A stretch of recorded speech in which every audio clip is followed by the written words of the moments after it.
I'm here to see John Alexander, Vietnam vet, ex-Special Forces and military intelligence.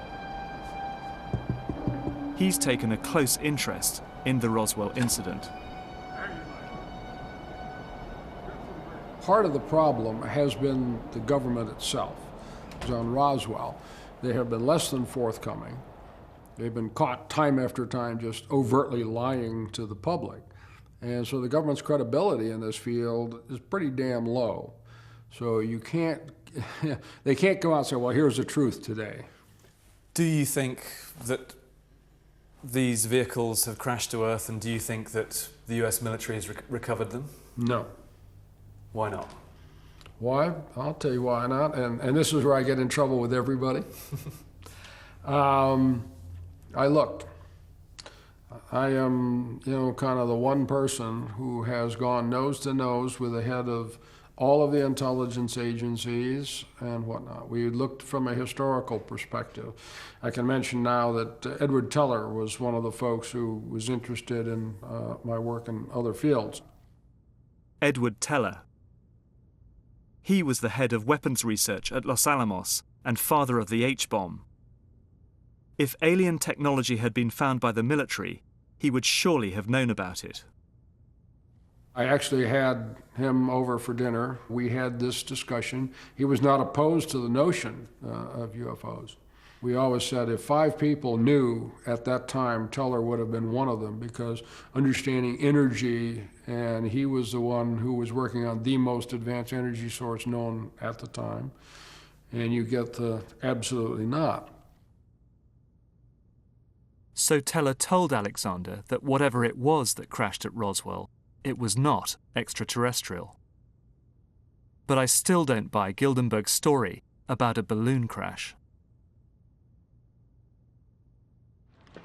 So my thoughts are moving back to the Second World War and the work of the German scientists.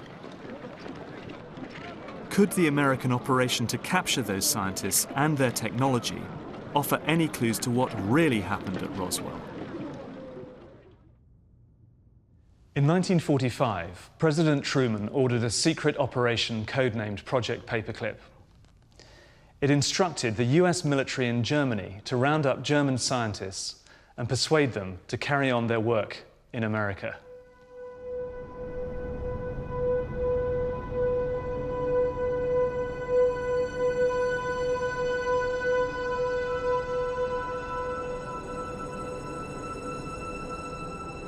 This is where most of the Paperclip scientists ended up. White Sands Missile Range, a top-secret base surrounded by a no-go zone the size of a small country. Probably well over 2,000 scientists were brought to this country. I have a listing, which I got from the Air Force History Office, of all the scientists that were brought to Wright Field. And nearly 200 top-of-the-line scientists were brought to Wright Field. The Germans were anywhere from 5 to 15 years ahead in certain areas. For instance, you think of the V-2A4 missile. Not intercontinental at that time, but a first ballistic missile. That was a huge step at the time. I've visited this area many times, and its power and beauty never diminishes. It's a strange mix of primitive landscape and high-tech doomsday hardware, tucked into the southwest corner of America. One thing's for sure. The German scientists brought here after the war would have been totally cut off from the outside world. The thing that bothered most of them that I knew more than anything was the summertime, because we get temperatures often here of 42 and 43 Celsius in July, June and July, and that was absolutely so incredible to them they couldn't believe it. It was a vast cry from being in Germany, because they're used to mountains and forests. Okay, we got the mountains, but we don't have the forests down here. We don't have the water that they have, and things are quite a desert. It was here that the German scientists created the beginnings of the American space program. And it is also here, in this highly secret territory, that the number of UFO sightings really started to take off. I was out stargazing, and I looked up, and I may have been for at the most 5 seconds. There was this large black triangle that just blacked out stars, and it was moving just across. Making any noise? No sound whatsoever, total silence. I never heard any reports about it, nothing. And you have a massive database. These are good just grief. a few. Yeah. And what are these these detail sightings of UFOs Yeah, in the White Sands, Alamogordo, New Mexico right. region? I see they kind of range from the jocular to the Yeah. more serious. Anything I can get my hands on that I find. So after all of these years, all of this study, your own sightings, what are you forced to conclude, Wayne? I conclude that my government is lying to me About what? about UFOs. The American government has changed its own version of the events at Roswell so many times that my instincts as a defense journalist are that we're all being fed a false trail. Perhaps the work of the German scientists could offer a completely new explanation for the Roswell incident. What evidence do you have that the Germans were working on flying saucer technology?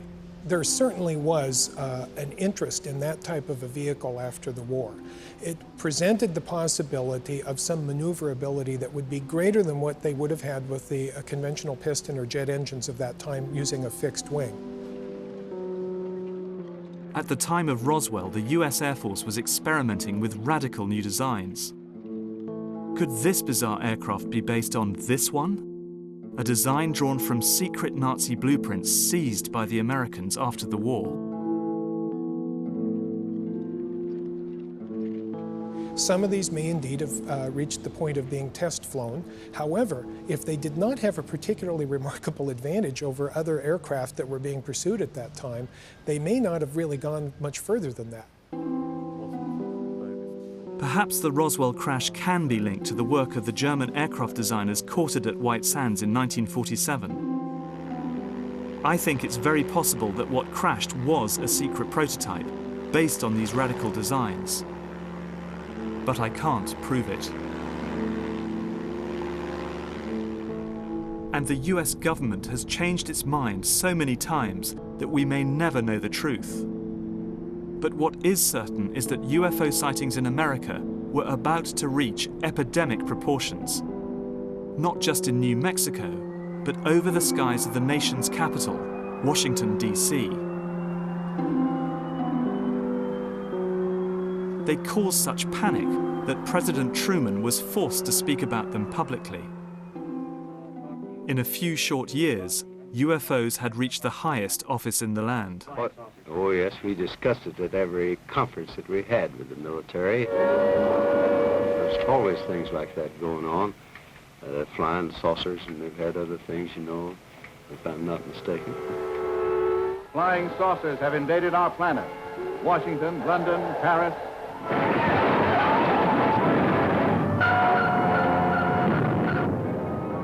America was about to go saucer crazy. To the best of our knowledge, my wife and I are the only ones left alive.